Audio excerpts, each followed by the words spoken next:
Hello guys, welcome to another episode. So today we're going to talk about the case of Dorcas Chebet, and we're going to talk about what really happened here. It has a plot twist in it, so if you want to find out, listen. We're going to find out together.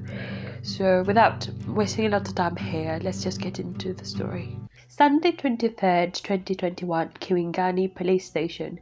Now at around 11:30 a.m, gunshots are heard coming from a unit at the station. So the police investigated, they rush to the unit. Now when they get there, they break down the door, and inside they find two people on the floor dead and a gun beside them. Now they assess the scene the first time and they think to themselves that the woman was probably the shooter. She was the one who was the visitor there. She came to see the man who was stationed there, and she was angry. She grabbed the husband's gun and shot him and shot herself. So that's the first theory that they work with, and they give this theory to the media, and the media runs wild with it, even before the autopsy comes out. So the first time everyone thinks, oh, Dorcas was the shooter, she was the one shooting, she was the one who killed her husband. That's what's reported. Now let's backtrack a little and find out what really happened before all of this, happened. So let's go back. Dorcas Chebet was a police officer attached to Kiminini Police Station. She was stationed there, she was an officer, and she was in a relationship with a man, Abel Andati, who was stationed at Kiwingani. So they were dating, and they had a 1-year-old together, by the way. In between them they had a baby, a 1-year-old daughter. So their relationship was going on at the time, but it is described as being a very strained relationship, with accusations of infidelity being thrown around, by mostly Abel.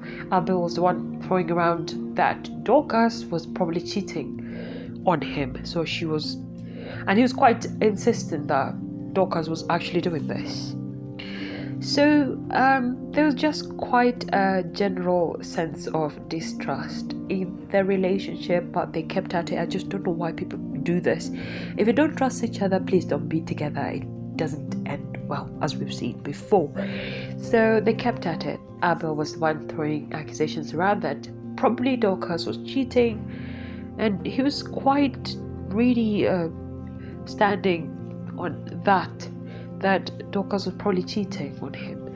That was what was going on with their relationship. It was quite strained. Distrust, disloyalty, arguments are common. Quite a strained relationship. So what really happened before Saturday? Now on Saturday, the day before, Abel had told Dorcas this is what he had asked Dorcas to go visit him, promising her a new phone. And it's reported that Abel had taken Dorcas's phone before because he wanted to confirm whether Dorcas was cheating. So he had grabbed Dorcas's phone and he was going through the phone history to find out whether this was actually true. So he was quite paranoid, really. I mean, grabbing someone's phone is quite an invasion of privacy, really. And if you don't trust her, why be with her in the first place? So it's quite controlling, as we've seen. So he grabs her phone and goes with it to his station and tries to find out whether this relationship was actually true. So the day before Saturday, he tells Dorcas to go visit him, to either pick up her phone or get a new phone. So they really lied or deceived Dorcas to go there to go collect a phone. So she agrees. She goes to meet him. So Sunday morning she heads to Kiwingani Police Station. There she arrives at about 10 a.m. in the morning, and then she meets with her husband. Now they're seen together talking outside at around 10. Then they head together to the husband's unit, and they lock themselves in and they start talking. So they talk for about 1.5 hours, just talking. and then shots are heard. So the shots are heard, 2 first in succession, and then 1 last one. So 3 shots are fired, and then the police rush in and they think that Dorcas was the shooter, right? So that was what was reported. So we don't know where the gun was, whether it was closer to Dorcas's body or, Abel's body. We don't know where the gun was.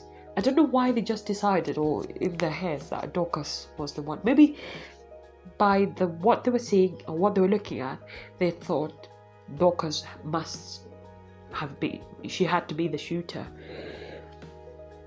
So, but the autopsy report would, reveal something else, definitely, that Dorcas wasn't the shooter. Dorcas was not the shooter.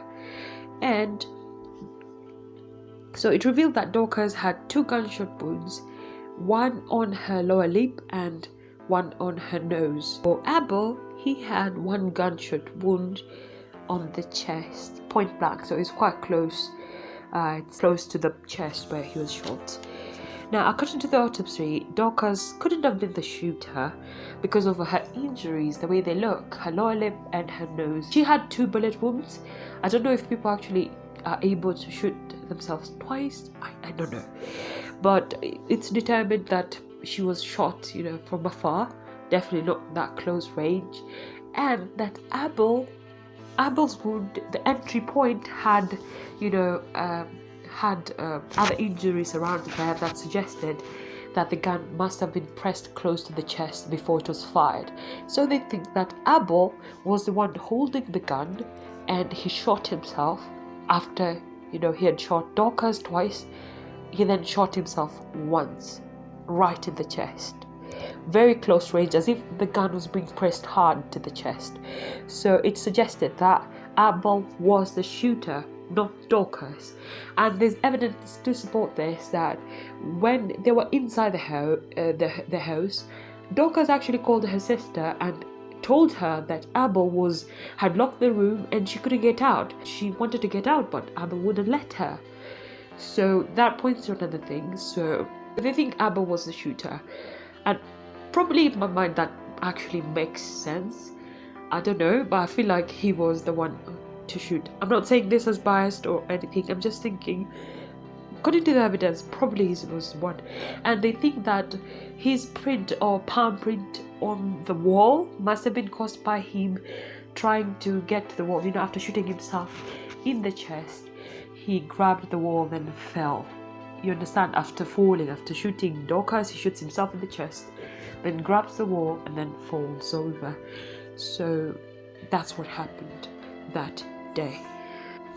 So Abel was quite an insecure man. He really didn't trust Chebet. He was accusing Chebet of being, cheating on him. We don't know whether that was either proven or not. We don't know whether she was cheating or not.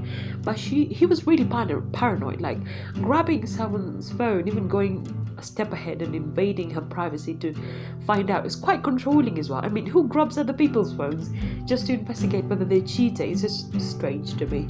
So I think he was quite insecure in himself, and he didn't want to let Dorcas go. Maybe he had abandonment issues that led to him being like this. Maybe he was abandoned when he was a child. I don't know, but most likely they end up grabbing onto other people so that they don't leave them if you're abandoned when you're a kid. But I don't know. He was quite paranoid about the cheating. Probably he was also cheating. It's always said that the one who accuses you probably is the one cheating. So I think it was quite a strange dynamic with their relationship. They both probably, it wasn't the best relationship for both of them. They should have just sought counselling. These things are there. I've left resources down below. Please, if you're having problems in your personal relationship as well, please seek help. So just don't, resort to taking someone's life and taking your own. Just seek help. They're there.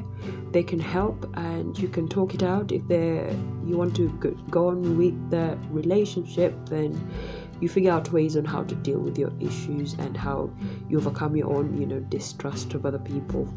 So there's, I've left resources down below. please seek help. Thanks all for listening. Goodbye.